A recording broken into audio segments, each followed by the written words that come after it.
সকালবেলা ফজরের নামাজ পরে অনেক কাজ করছিলাম, তো চাইছিলাম একটু শুমু। তো শুয়ে একটু রেস্ট নেওয়ার পরে আমার পরিচিত খলিল ভাই আইসা বললো। তো খলিল ভাই হচ্ছে আমাদের সাথে ব্যবসা করে আজকে প্রায় 5-7-10 বছরের মতো। তো খলিল ভাই হচ্ছে এই যে রশি নিয়ে আসলো। আর আপনারা তো জানেন আমাদের হুগলা পাতা রশি একেবারে মুলাম, এগুলা বৃষ্টিতে ভিজলে অনেক নষ্ট হয়ে যায়। এই জন্য তেরপাল আমাদের গোটাউনে অনেক মাল পচে রয়েছে, এগুলা বিক্রি করতে পারি না। এটা হচ্ছে আমাদের গোটাউন। সবাই তো দেখেন যে নসিমন চালাই, আমি অটো চালাইতে পারি, রিক্সা চালাইতে পারি, নসিমনও চালাইতে পারি, প্রাইভেট কার হালকা হালকা পারি। আমার ভিডিওর মাধ্যমে আপনারা একটা জিনিস শিখতে পারেন, আমি কিন্তু এগুলা কিছুই চালাই না, দরকারও নেই আমার, কিন্তু আমি এগুলা চালানোর উদ্দেশ্য যে কোনো কাজই ছোট নয়, ঠিক আছে? কোনো কাজই ছোট নয়, প্রতিটা কাজের জায়গা থেকে সম্মান করা উচিত।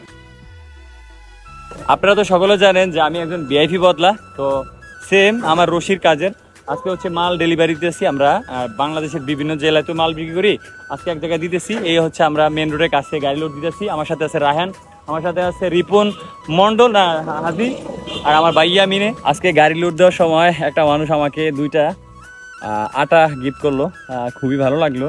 সে হচ্ছে রেশম পেয়েছে, তো এখন হচ্ছে বাসায় নিয়ে যাবো এটা।